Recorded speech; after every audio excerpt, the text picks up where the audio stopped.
یہ دوسری دفعہ میں گلگت بلتستان اس موقع پہ آیا ہوں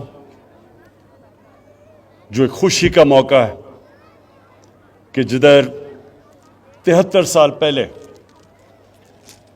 یہاں کے گلگت اسکاؤٹس نے اپنی جان کی قربانی دے کے گلگت بلتستان کو آزاد کروایا. تو مجھے آج بڑی خوشی ہے کہ میں اب دوسری دفعہ دوسرے سال پھر یہاں آپ کے ساتھ خوشی بنانے آیا ہوں. اور انشاءاللہ جب تک میں وزیر اعظم رہوں گا میری ہمیشہ کوشش ہوگی کہ یہ جو دن ہے 1 نومبر یہ میں آپ کے ساتھ گزاروں.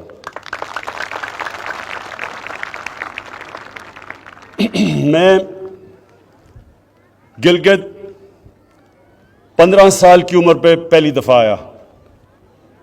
تب یہ کاراکورم ہائی وے بن رہا تھا. میں اپنے اسکول کی ٹریکنگ ٹیم کے ساتھ آیا اور وہ جو 15 سال سے مجھے ٹریکنگ کا شوق ہوا وہ آج تک ہے. اور وہ اس لیے کہ اس سارے علاقے میں جو ٹریکنگ ہے وہ دنیا میں کہیں نہیں. یہ وہ اللہ نے اس علاقے میں وہ خوبصورتی دی ہے اور اس طرح کے جو پہاڑ ہیں اور ان پہاڑوں کے اندر جو علاقے ہیں وہ کہیں دنیا میں نہیں ہیں. تو میں صرف ایک میرا پرائم منسٹر بننے کا ایک نقصان یہ ہوا کہ میں اب ٹریکنگ نہیں کر سکتا, لیکن جب بھی موقع ملا تو انشاءاللہ یہاں پھر سے آؤں گا ٹریکنگ کرنے کے لیے. خواتین و حضرات, آج ایک تو خراج تحسین پیش کرنا تھا گلگت اسکاؤٹس کو اور ان شہداء کو جنہوں نے قربانیاں دے کے اس علاقے کو آزاد کروایا. دوسرا, میں نے آج گلگت بلتستان کے لوگوں کو دوسری بھی مبارک دینی تھی, اور وہ یہ کہ جو ہم نے فیصلہ کیا ہے کہ گلگت بلتستان کو پروونشل سٹیٹس دینا ہے, جو ان کی ڈیمانڈ تھی بڑی دیر کی,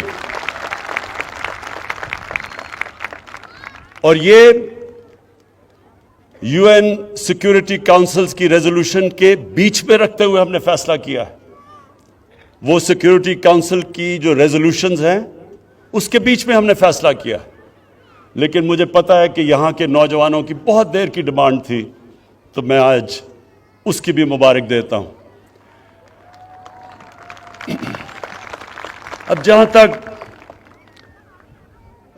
پیکج کی بات کی اور ڈیولپمنٹ کی, وہ میں آج بات اس لیے نہیں کر سکتا کیونکہ الیکشنز کے دن ہے, لیکن میں صرف یہ کہتا ہوں کہ ہماری گورنمنٹ کی پالیسی, خاص طور پہ ہماری گورنمنٹ کی پالیسی یہ ہے کہ اپنے کمزور طبقے کو اٹھایا جائے, جو ہمارے غریب ہیں, جو پیچھے رہ گئے ہیں, جو 25% پاکستانی غربت کی لکیر سے نیچے ہیں. سب سے بڑی پرائرٹی ہے کہ ان کو ہم کیسے اوپر لے کے آئیں.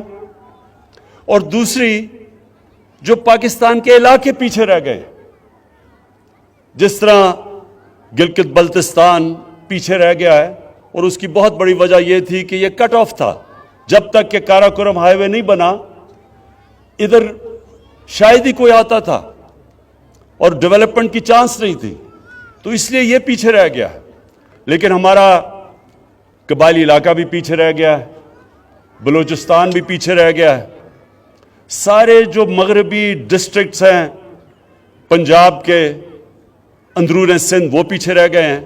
تو ہماری پوری کوشش ہے کہ سارے علاقے ان کو اٹھایا جائے, اور جو پھر سے میں نے کہا جو ہمارا کمزور طبقہ, جو غریب لوگ, جو اس وقت 2 وقت کی روٹی صحیح طرح نہیں کھا سکتے, ان کو اوپر اٹھایا جائے.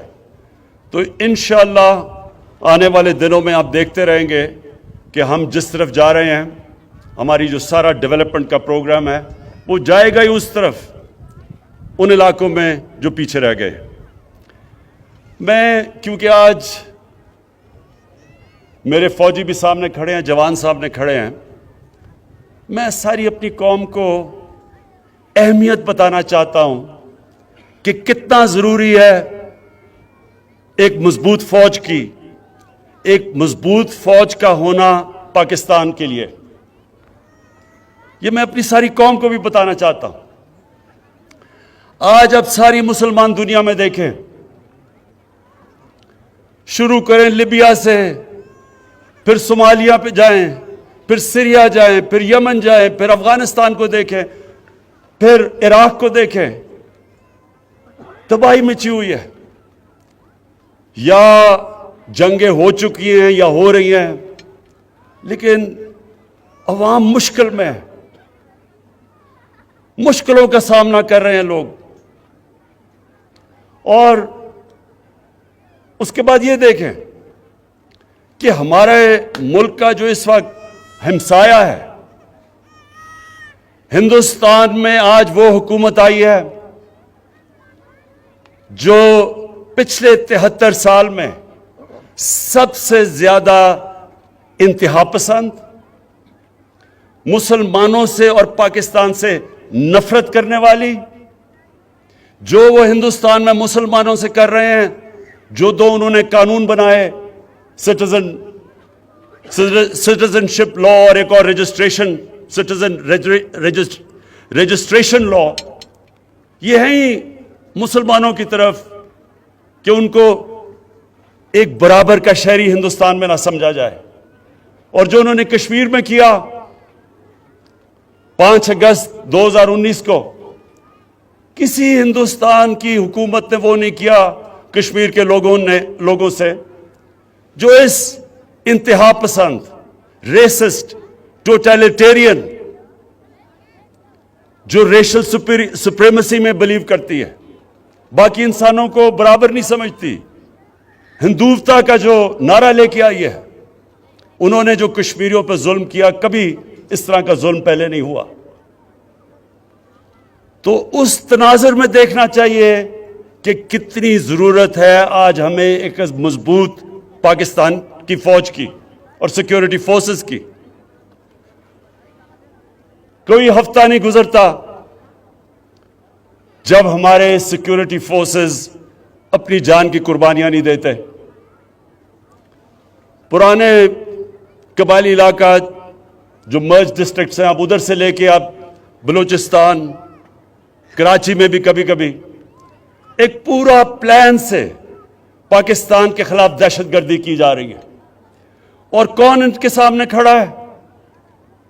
ہمارے فوجی، ہماری سیکیورٹی فورسز، جو اپنی جان کی قربانیاں دیتی ہیں۔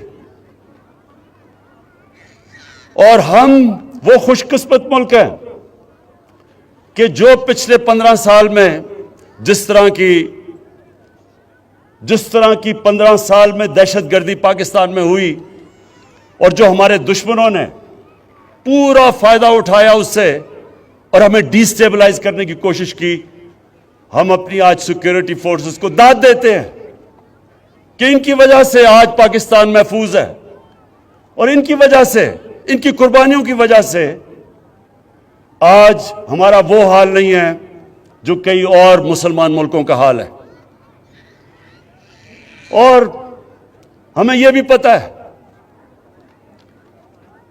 کہ یہ جو نریندر مودی کی حکومت ہے، یہ ہر قسم کا اندر انتشار صرف دہشت گردی کے ذریعے نہیں، جو ان کا کلبھوشن یادو نے جو بتایا کہ کیسے بلوچستان میں اور کراچی میں اس کی مشن تھی دہشت گردی کرنے کی، یہ اندر اور انتشار پھیلا رہے ہیں۔ شیعہ سنی کی لڑائی پلان کیا ہوا تھا کہ شیعہ اور سنی کے عالموں کو قتل کروائیں تاکہ انتشار پھیلے، اور وہ بھی میں آج داد دیتا ہوں اپنی انٹیلیجنس ایجنسیز کو کہ جنہوں نے بہت ان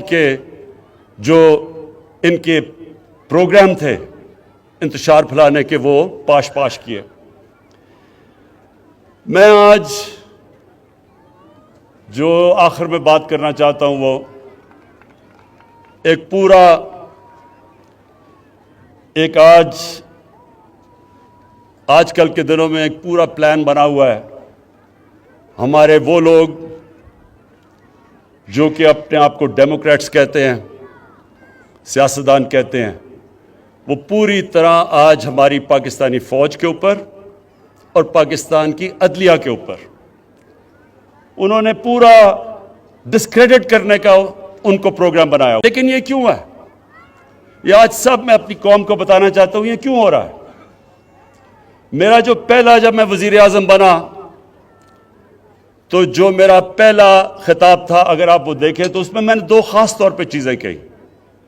میں نے یہ کہا کہ جن لوگوں نے 30 سال سے اس ملک کو لوٹا, 30 سال سے اس ملک کا پیسہ چوری کر کر کے باہر لے کے گئے ہیں, یہ سب اکٹھے ہو جائیں گے. یہ اکٹھے میرے خلاف اس لیے ہوں گے